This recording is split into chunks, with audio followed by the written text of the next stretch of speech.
graça e a paz do nosso Senhor e Salvador Jesus Cristo.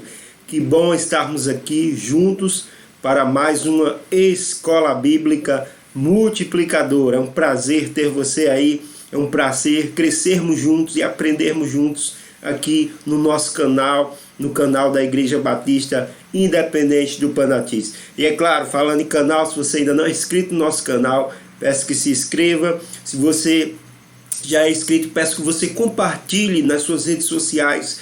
Vamos ajudar a divulgar a palavra de Deus e também abençoar o trabalho que temos feito como Igreja do Senhor. A BIP tem um vasto material aí. Temos os nossos cursos da Escola Bíblica Multiplicadora. Temos também um material dos jovens com várias orientações muito edificantes. Também temos material infantil, histórias bíblicas que vai edificar com certeza as crianças e vai promover também a palavra de Deus em seus corações. Sem contar os nossos cultos online, que tem sido uma bênção, para todo o povo do Senhor. Então, irmãos, quero agradecer a você demais por esse tempo estarmos juntos. Amém? Vamos iniciar a nossa escola bíblica nesse momento. Eu convido a você para orar juntamente comigo. Amém? Oremos ao Senhor. Bendito Deus e eterno Pai, Deus de rica graça, Deus de misericórdia. Ao Senhor te louvamos e te adoramos nesse dia, Senhor. Obrigado pela tua provisão, pela tua providência sobre nós. Senhor, que neste momento o Senhor abra o nosso entendimento, ilumine, Senhor, o nosso coração, para que possamos compreender as maravilhas da tua lei. Para que possamos, ó Deus, entender, Senhor, e crescermos no estudo da tua palavra. Porque esse é o objetivo, Senhor, deste pequeno curso, Pai. Nós te louvamos assim, no nome de Jesus. Amém. Amém, amados irmãos. Muito prazer estar aqui com você.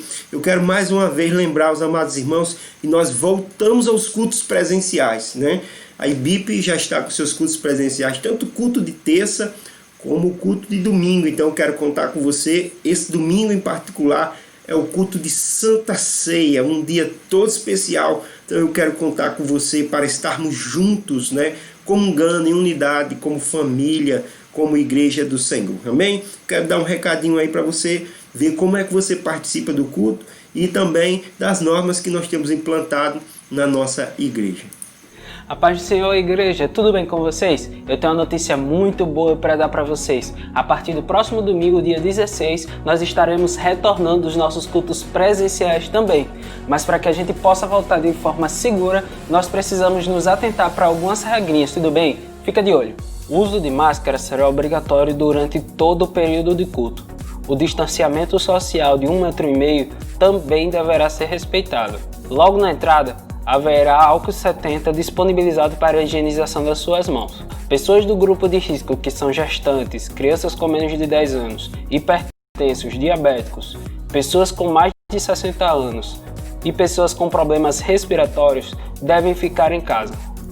Lembrando que haverá um limite de lotação no nosso templo. Portanto, baixe o aplicativo Prover e lá você poderá fazer a reserva do seu lugar no nosso culto para que nós possamos evitar aglomerações também. Então é isso. Até o próximo dia 16. Te espero lá com todos os cuidados necessários. Valeu! Ok, é isso aí o nosso recado aí, nosso querido irmão Rodrigo. Então aguardamos você. Faça a sua inscrição pelo nosso aplicativo Prover e vamos estar juntos, celebrando esse dia muito especial que é a Ceia do Senhor. Amém? Como sempre fazemos aqui na nossa Escola Bíblica Multiplicadora, nós também compartilhamos, nós trazemos a nossa parte informativa para conscientizar a população acerca do momento em que nós estamos vivendo. E como igreja, nós temos que dar o exemplo. Ok, irmãos? Então vamos aí para um recadinho aí do nosso governo do estado. Fica ligado. Hoje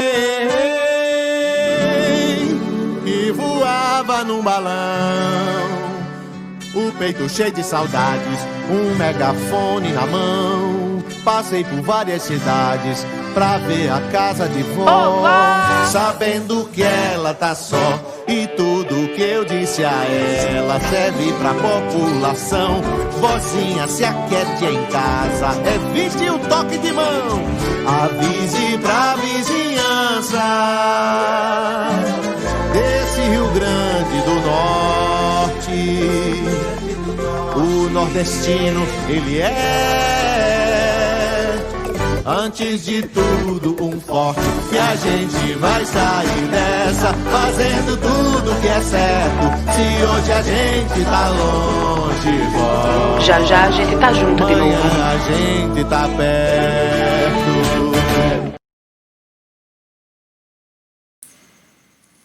Então é isso aí, pessoal. Vamos fazer a nossa parte como igreja, né? Termos a nossa consciência, usarmos, né? E promovermos também essas informações, ok? Então, na nossa igreja, a gente tem sempre falado da importância do uso de máscara, né? Você não pode estar no culto sem o uso da máscara, higienização constante das mãos, né? E o distanciamento social. São regras simples, claro, nós, como povo de Deus, educados como somos, vamos cumprir e vamos dar exemplo no nome do Senhor Jesus Cristo. Amém?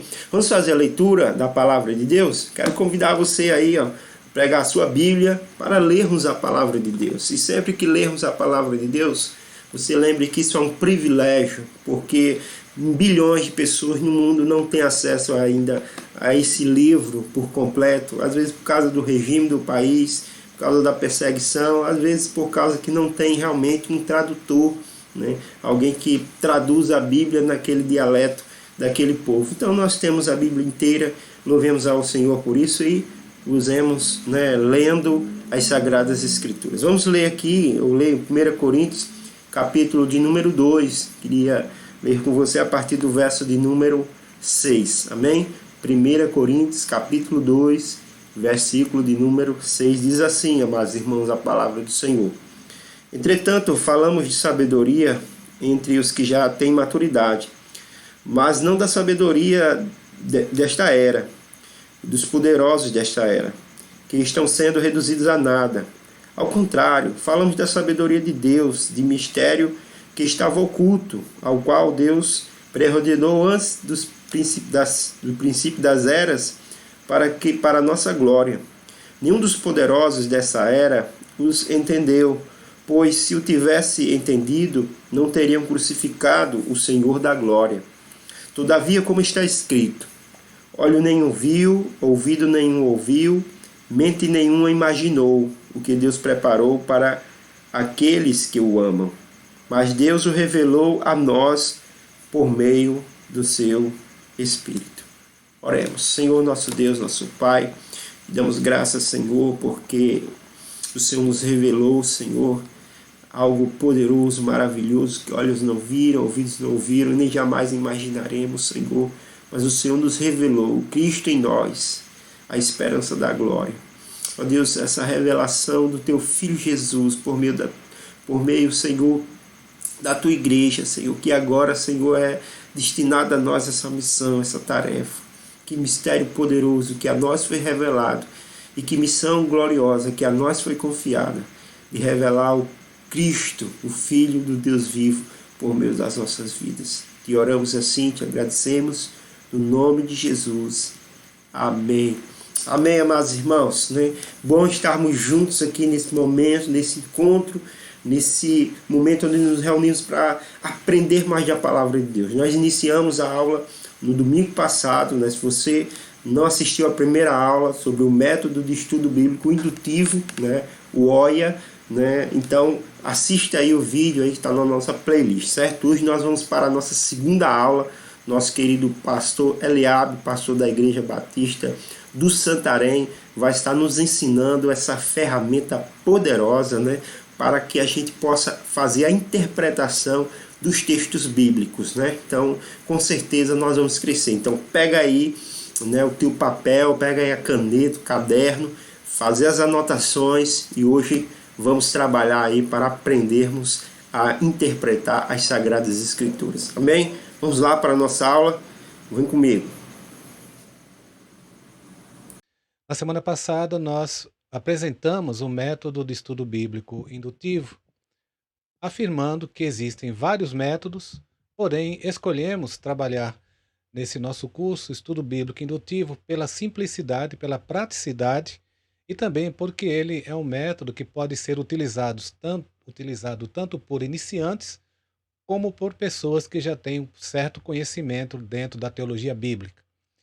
O estudo bíblico indutivo nós chamamos, utilizando essa sigla OIA, porque ela é decorrente exatamente das três palavras que formam os três passos do estudo bíblico indutivo: a observação, a interpretação e a aplicação. É muito comum encontrar um estudante que está desenvolvendo o trabalho do estudo bíblico indutivo usar a expressão: pastor, professor, eu estou olhando o texto. E quando um aluno diz isso, eu sei que ele está trabalhando, está desenvolvendo o método do estudo bíblico indutivo. Na aula passada, nós trabalhamos observação. Hoje nós vamos avançar para a interpretação e no último encontro iremos então finalizar com a aplicação. Observe você que o estudo bíblico indutivo, ele trabalha três partes e cada uma delas tenta responder a uma pergunta. A observação, ela procura responder o que diz o texto. A interpretação se preocupa em responder o que o texto significa, ou seja, o que é que Deus está dizendo. E a aplicação procura responder a seguinte pergunta: o que eu devo fazer? Ou seja, qual a minha resposta prática em relação àquilo que Deus está me ensinando através do texto? Na semana passada, nós pudemos trabalhar a observação e ali nós vimos os passos necessários para a observação, que começa com a escolha do texto. Eu coloquei duas sugestões para que você possa escolher o texto. Para quem está iniciando, o conselho é que comece com narrativas completas, com parábolas, com narrativas de curas, com salmos, com uma profecia. Para aqueles que já têm uma certa prática, uma certa vivência, a sugestão é que eles trabalhem parágrafos. E muitas pessoas não sabem, mas a Bíblia é dividida em parágrafos. Os textos originais estão divididos em parágrafos. Algumas Bíblias, elas são claramente divididas em parágrafos no seu texto. Quando você abre o texto, imediatamente você identifica as divisões dos parágrafos. Outras Bíblias, elas têm os seus versículos alinhados à esquerda. Quando isso acontece, fica mais difícil identificar aonde começa e termina um parágrafo. Geralmente, ele começa com a letra em negrito e termina com uma outra letra em negrito. Mas aí, na aula inicial, nós falamos um pouquinho, mostramos alguns exemplos.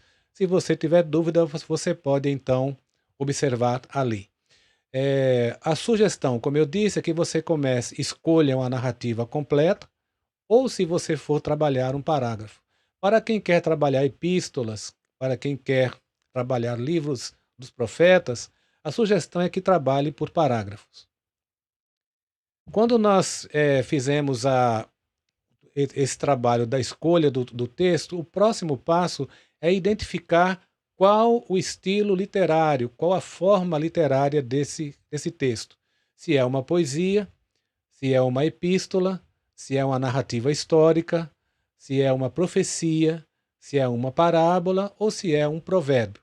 Existem muitos outros estilos. Estou colocando esses como exemplo para que você não cometa o erro, muitas vezes, de interpretar como narrativa histórica o que é um poema, ou então interpretar como parábola o que representa a narrativa histórica. Por isso que quando você escolhe o texto, seja qual for o texto, identifique imediatamente o estilo literário dele. Quando você fizer isso, então você pode passar para o primeiro passo, que eu já falei, está no outro vídeo da observação, que é ler o texto várias vezes e em várias versões, que é você fazer anotações ao texto e conseguir repetir o texto.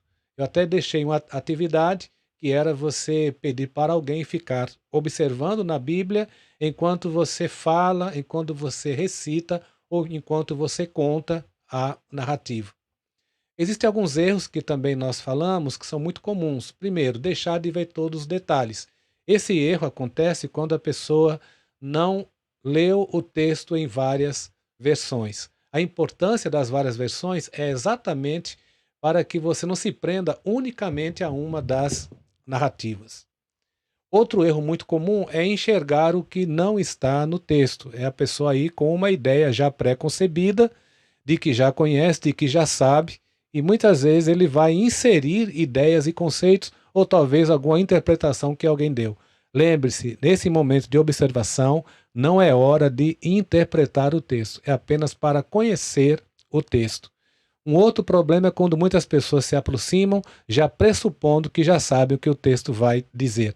Isso é muito comum com textos mais conhecidos, com textos como o Salmo 23, com passagens bíblicas como o Sermão do Monte, e muitas vezes nós já pressupomos que sabemos tudo e nos esquecemos que a palavra de Deus é muito rica, ela sempre vai trazer novas lições.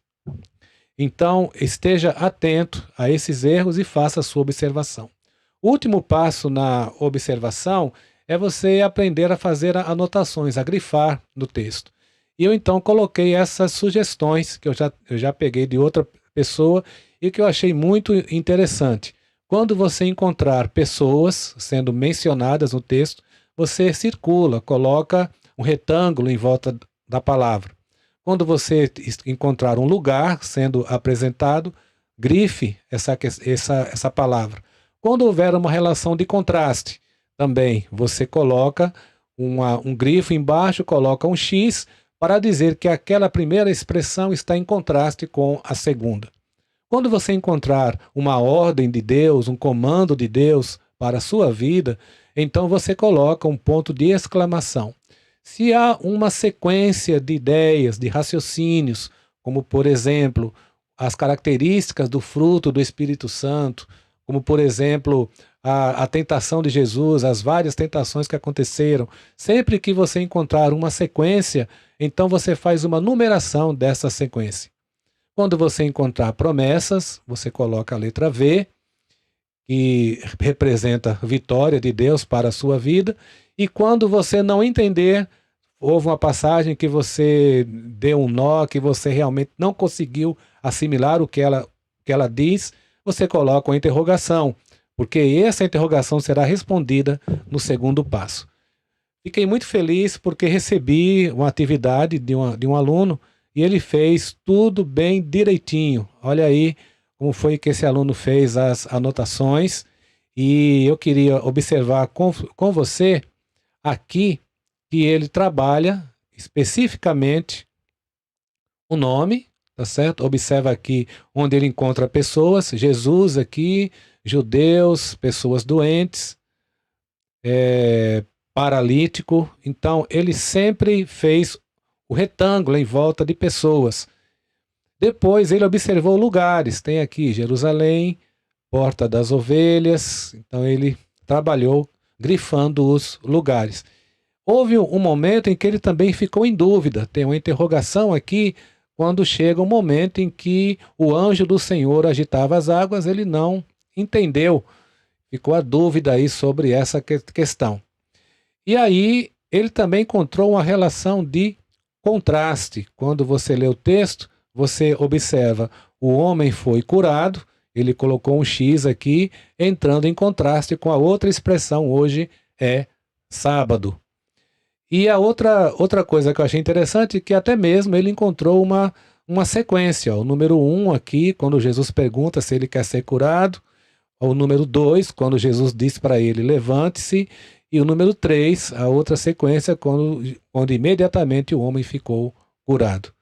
Parabéns, é assim que é feito, é assim que deve ficar as anotações na sua Bíblia. Como eu disse, se você trabalha com uma Bíblia online, se você trabalha com Bíblia no computador, no celular, talvez para fazer anotações você precise imprimir a página que será objeto do seu trabalho. Uma das coisas importantes que temos que compreender é que a Bíblia é a palavra de Deus para a sua vida se ela for corretamente interpretada. O que é que significa isso? Você vai encontrar muitas pessoas usando a Bíblia de pretexto para a sua vontade, para as suas ideias. Mas a Bíblia só pode ser palavra de Deus na sua vida se houver uma interpretação correta. Bíblia não interpretada corretamente deixa de ser palavra de Deus, passa a ser palavra de homem ou pode ser até pior, pode ser palavra do próprio diabo. Não nos esqueçamos que lá no Gênesis, durante a queda, a primeira hermenêutica que foi feita foi a que o diabo fez dizendo para Eva como Deus tinha dito. Foi assim que Deus disse. Um grande problema quando nós nos levantamos e dizemos assim diz o Senhor, quando realmente não fizemos um estudo correto ou a interpretação correta do texto bíblico. Avançando no nosso estudo, hoje nós vamos entrar na segunda fase, interpretação. Nessa fase é importante utilizar as ferramentas. Quanto mais ferramentas você utilizar, mais eficiente será a interpretação. Aqueles que trabalham com mecânica, com marcenaria, pedreiros, né, ou donas de casa, elas sabem a necessidade de ter os utensílios certos para que possa fazer um bom trabalho. Assim acontece com o estudo bíblico, e eu vou repetir o que eu já falei, as ferramentas, bíblias de estudo, bíblias em várias versões, dicionário bíblico, comentários bíblicos. Eu até trouxe aqui uma ferramenta que você poderia já começar pensando em adquirir, que é a coleção Foco e Desenvolvimento. São 2 volumes e ele é um estudo que foi feito analisando livro por livro, todos os livros da Bíblia, do Antigo e do Novo Testamento, fazendo um trabalho introdutório, falando sobre a autoria, sobre a data em que cada livro foi escrito e o conteúdo, a mensagem que cada livro tem. Como é uma coleção, eu acho muito interessante, são 2 volumes, é muito prático de você adquirir e serão livros que você vai usar ao longo da sua vida. Eu utilizo constantemente e eles são úteis para o trabalho de interpretação. Dicionários bíblicos e comentários bíblicos, que também eu quero apresentar para você. Fiquei de mostrar comentário bíblico, esse aqui do livro de Salmos. Um especialista, o Dr. Derek Kidner, estudou profundamente o livro de Salmos nas línguas originais, na língua hebraica, e ele produziu então esse comentário bíblico. Lá na frente vamos falar um pouquinho sobre como utilizar e quando utilizar os comentários bíblicos. A interpretação, ela procura responder à seguinte questão: o que Deus está ensinando? E para isso nós temos que tomar algumas atitudes. Primeiro, não ficar apenas no texto selecionado. Nós não podemos fazer a interpretação pensando apenas naquele texto, naquela secção do texto. Muitas vezes, por exemplo, uma narrativa, uma parábola, ela vem inserida em um capítulo e ela está associada a outras parábolas. Um grande exemplo disso é que quando Jesus conta a parábola da ovelha perdida, ele também conta a parábola de uma moeda que foi perdida, de um tesouro que foi encontrado, de um filho também que foi perdido. De maneira que as parábolas, elas geralmente estão inseridas dentro de todo um contexto, especialmente porque algumas parábolas, elas tiveram um gatilho, algo que desencadeou a necessidade de Jesus contá-la. Por isso que você não pode ficar apenas no texto que você selecionou. Se você está lendo uma epístola, trabalhando um parágrafo numa epístola, você precisa se remeter a todo o capítulo para poder ter uma visão ampla daquilo que o texto está falando. Aproveite as anotações que você fez sobre lugar, e aí você vai no dicionário bíblico, você vai no Google e pesquisa sobre esse lugar. Aproveite as anotações que você fez sobre pessoas e pesquise também sobre elas. Há um livro que é muito interessante chamado Quem é Quem na Bíblia. Esse livro ele fala de todos os personagens bíblicos, mas se você não tiver acesso a esse livro, você pode também observar na chave bíblica, no próprio Google, você vai encontrar muitas vezes explicações sobre essas pessoas que são mencionadas no texto bíblico. E tudo o que você encontrar, não se esqueça de anotar. Anote todas as informações sobre lugares, sobre pessoas. Quando você trabalhar lugares, não se esqueça de observar lugares no tempo de Jesus ou no tempo ao qual o texto se refere. Se é no tempo do rei Davi, não adianta nada você ver como era a cidade no tempo de Jesus. Você vai ter que se remeter à cidade de Jerusalém no tempo de Davi. Depois que você faz essa análise, agora você vai procurar observar as interrogações. Se houver dúvidas, se você observou ao observar o texto, houve momentos em que ficaram dúvidas, e agora você vai tentar responder a essas interrogações. E o primeiro passo, você tem que encontrar a resposta, você vai tentar encontrar a resposta dentro da própria Bíblia, utilizando as passagens paralelas.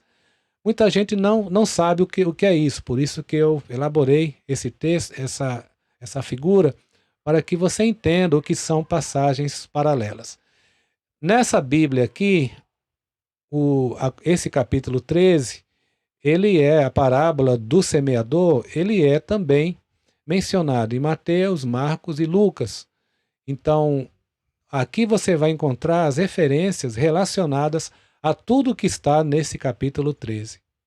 Algumas Bíblias trazem referências laterais, como por exemplo essa aqui, a Bíblia Thompson. E ela tem aqui, por exemplo, esse versículo 2.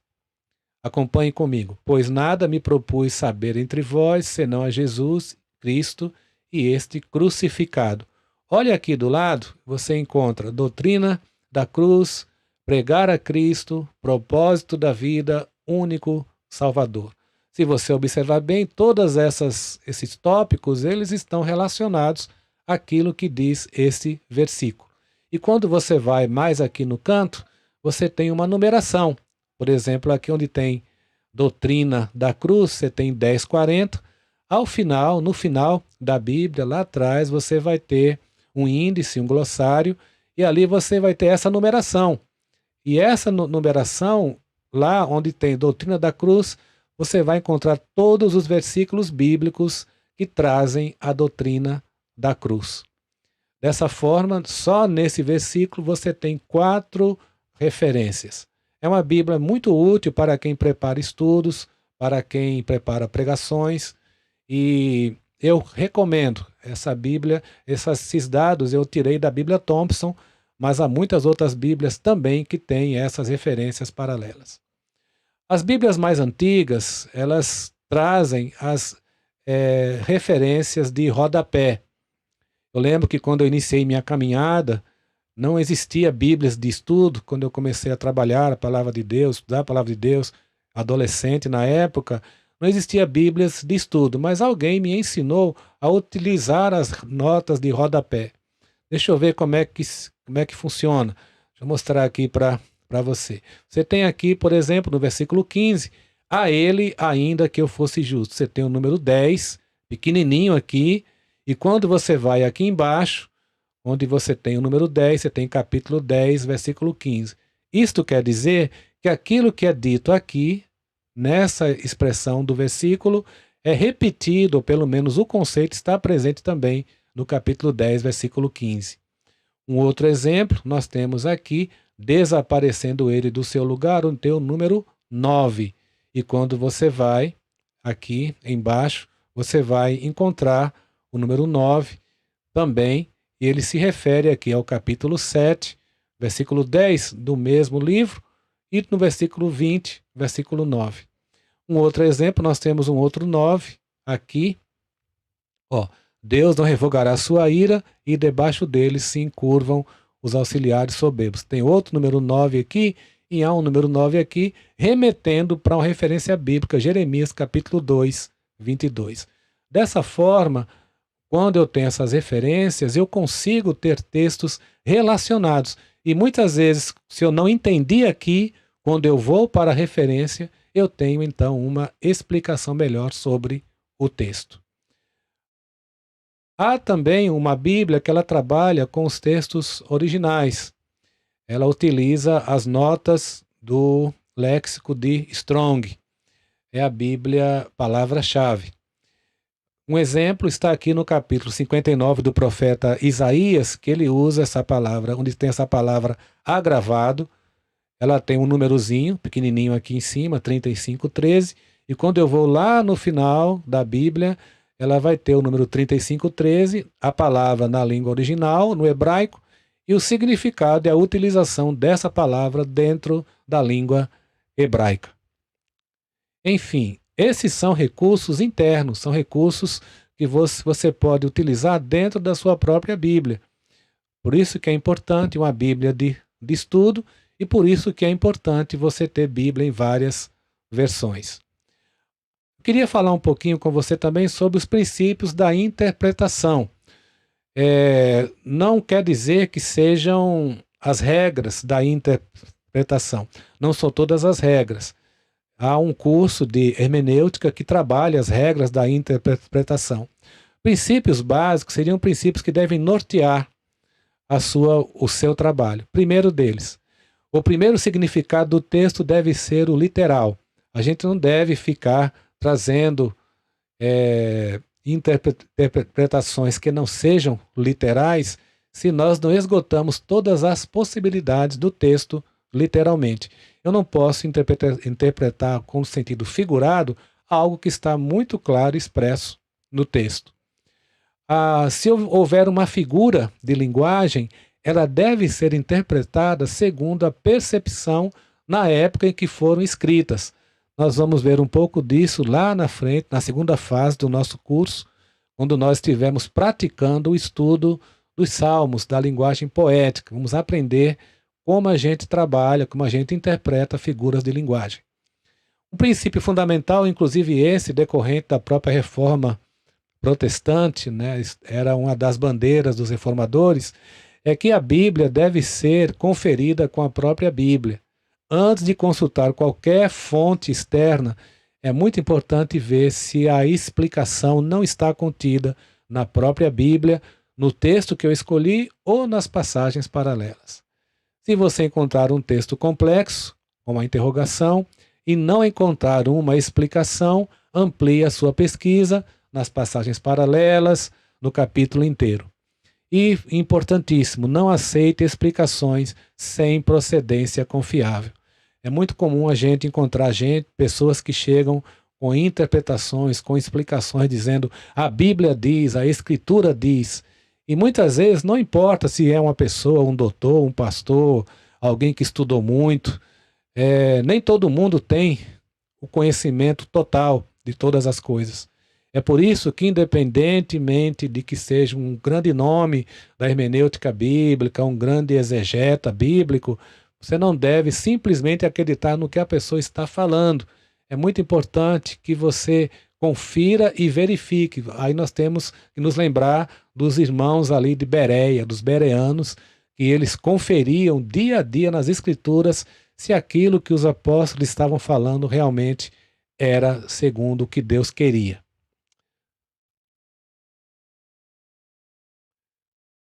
Quero também falar sobre a questão dos textos obscuros.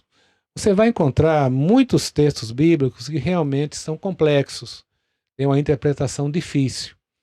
Um exemplo disso é um texto ali em 1 Coríntios, quando Paulo fala sobre pessoas que se batizam pelos mortos. E eu já vi muita gente dizendo que então nós precisamos batizar pelas pessoas que morreram. Temos que nos batizar pelas pessoas que já morreram. Paulo, ele cita esse texto, mas ele não elabora uma doutrina sobre isso. E nós já temos uma doutrina bíblica muito bem estabelecida sobre o batismo, o significado do batismo, a forma de batismo. E uma das coisas que nós aprendemos é que o batismo, ele representa um ato relacionado à conversão de pessoas vivas. Ele não fala sobre a conversão de pessoas que já morreram ou batizar por pessoas que já morreram. Nessa passagem bíblica há uma explicação, mas a explicação não é que Paulo esteja montando uma doutrina sobre o batismo de pessoas que já morreram. É por isso que quando você tiver um texto complexo e a interpretação que você encontrar, que você descobrir, ela bate de frente com a doutrina estabelecida, então você viajou pelo caminho errado, você precisa retornar. Uma das coisas interessantes que eu aprendi num curso com o Dr. Russell Shedd, saudosa memória,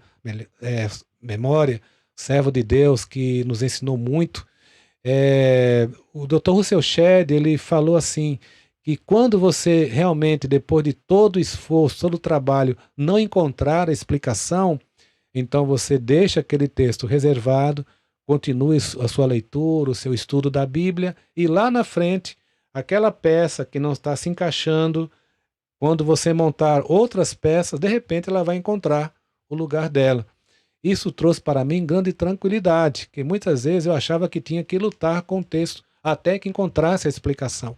Você não precisa lutar com o texto até o fim. Você pode deixar reservada aquela passagem e ser bem sincero e humilde. Olha, eu não entendi, eu não sei ainda o que esse texto significa. E continue sua pesquisa, o seu estudo. Lá na frente, você vai encontrar, de repente, as peças que vão se encaixar e, de repente, aquele texto vai ficar claramente compreensível para você. Não se desespere e também não vá atrás de qualquer pessoa que chega dando uma explicação. Após esse trabalho de pesquisa, de análise, de consulta, você vai agora responder a seguinte pergunta: o que Deus está me dizendo? Esse é o momento em que você vai refletir. E aí eu quero dizer que isso demanda tempo. Depois de toda essa pesquisa, todas as informações adquiridas, você agora vai parar, você vai ruminar esse texto, você vai relembrar o texto e você vai fazer uma pergunta: o que Deus está me dizendo? Eu considero esse momento muito importante e tem que ser uma coisa feita com tranquilidade. Não pode ser em toque de caixa, não pode ser no desespero, na correria. Não, eu tenho que descobrir o que Deus está falando agora, vou me sentar, só vou sair dessa cadeira quando descobrir. Não, você já está com o texto, com as informações. A minha sugestão é que você passe aí um dia, 2, algumas horas, né, refletindo e anotando o que Deus vai dizendo. Com certeza, depois de tanto refletir sobre o texto, as lições vão começar a surgir naturalmente. E aí, o que é que você faz? Você então anota todas as lições que Deus trouxe para você. Após você fazer essa pesquisa, os vários complementam a essa frase: o que Deus está me dizendo, ou Deus está me dizendo que, esses complementos serão as lições contidas no texto, as lições que você vai anotar. Lembre-se de anotar todas as lições, não deixe nada de fora. E eu até fiz um exercício prático aqui. Geralmente eu faço isso no computador, eu abro o texto, abro o Word e vou anotando as lições, mas para mostrar que não precisa ser feito no computador, pode ser feito no caderno, eu coloquei aqui o texto de Mateus capítulo 4, de 1 a 11, a passagem no qual Jesus é tentado pelo diabo, e eu, após refletir sobre o que Deus está me ensinando, Deus está me dizendo que, primeira, nem sempre Deus nos conduz para lugares tranquilos, porque o versículo 1 diz assim, que após o batismo, o Espírito Santo conduziu Jesus para o deserto. Depois eu observei no próprio texto que diz assim, que levou para o deserto e ali ele ficou jejuando e orando. E eu então extraí a lição de que o deserto, onde não tem comida, né, onde não tem diversão, é um lugar ideal para um treinamento. O deserto pode fazer parte do nosso treinamento. Nem sempre a vida cristã representa ser conduzido para lugares tranquilos. Muitas vezes o deserto faz parte da caminhada. Depois eu observei que por 3 ocasiões o tentador se aproxima de Jesus. E aí então nós anotamos a lição que a tentação faz parte da caminhada cristã. Depois nós observamos aqui que Jesus, após cada tentação, ele responde com as escrituras. No momento lá no texto, anotei bem direitinho cada sequência da tentação com a resposta. E todas as respostas de Jesus foram baseadas na Bíblia. Enfim, eu fiz uma interpretação do texto, extraí lições do texto. Deus está me dizendo que nem sempre Deus nos conduz para lugares tranquilos, nem o deserto pode fazer parte do nosso treinamento, a tentação faz parte da caminhada cristã e Jesus se defendeu das tentações com a Bíblia. Existe um último passo que eu considero importante, mas ele é um passo que demanda um certo cuidado. Por isso que eu coloquei essa plaquinha aí de alerta, tá bom? Que existe alguns cuidados, porque o último nível da pesquisa é quando você vai consultar os especialistas, é quando você vai buscar o comentário bíblico. E aí eu queria mostrar para você aqui, nós temos aqui o último nível, consulte os comentários bíblicos. Tudo bem que você fez o trabalho de análise com as escrituras, mas por que é importante o comentário bíblico? Porque são especialistas, então você tem que ouvir a opinião deles. O que é que eles têm a dizer? É como se você estivesse montando uma peça, um motor, um objeto, e você chama alguém que entende mais do que você para ver se a sua montagem está caminhando certo, está caminhando dentro do trâmite correto. A outra coisa é que o especialista, o comentarista, ele pode indicar se chegamos às conclusões certas. Muitas vezes ficamos felizes, porque quando nós analisamos um texto e fomos para o comentário bíblico, o comentarista repete exatamente aquilo que a gente falou, aquilo que a gente encontrou. Ou então pode acontecer o contrário, chegamos a conclusões erradas. Às vezes, nós, na nossa expectativa ou na nossa inexperiência, nós não fizemos a interpretação correta. E aí chegamos a conclusões erradas, por isso que o especialista vai dar o norte, a direção correta da interpretação. Uma outra coisa interessante é que o comentarista pode lançar luz sobre detalhes que nós não tínhamos percebido no texto. Eu coloco uma advertência final aqui, é que essa consulta aos comentários bíblicos deve ser a última coisa a ser feita. Para quê? Para não criar dependência. Lembre-se que o cérebro é preguiçoso. Desculpa aí, talvez você não considere seu cérebro preguiçoso, mas pelo menos o meu é. E um problema que eu tenho é exatamente esse, que muitas vezes uma facilidade nos faz com que nós sempre recorramos em primeiro lugar ao comentário. Eu conheço muitos comentaristas, muitos pastores, professores de escola bíblica, que eles desenvolvem uma certa preguiça, dizer assim, uma preguiça para analisar o texto, para estudar o texto, para se apropriar realmente do conhecimento do texto, e essa preguiça faz com que eles simplesmente agora vão diretamente para o comentário bíblico. Então você não deve, de primeiro, ir para o comentário bíblico. Você tem que ir para o comentário bíblico depois que você fez todo o seu trabalho. Porque senão você vai ficar dependente cada vez mais dos comentários. Com isso, meus queridos, nós encerramos o nosso estudo de hoje, do segundo ponto do estudo bíblico indutivo. Já trabalhamos observação, interpretação e aplicação. Já observamos o que o texto diz. Hoje nós trabalhamos o significado do texto.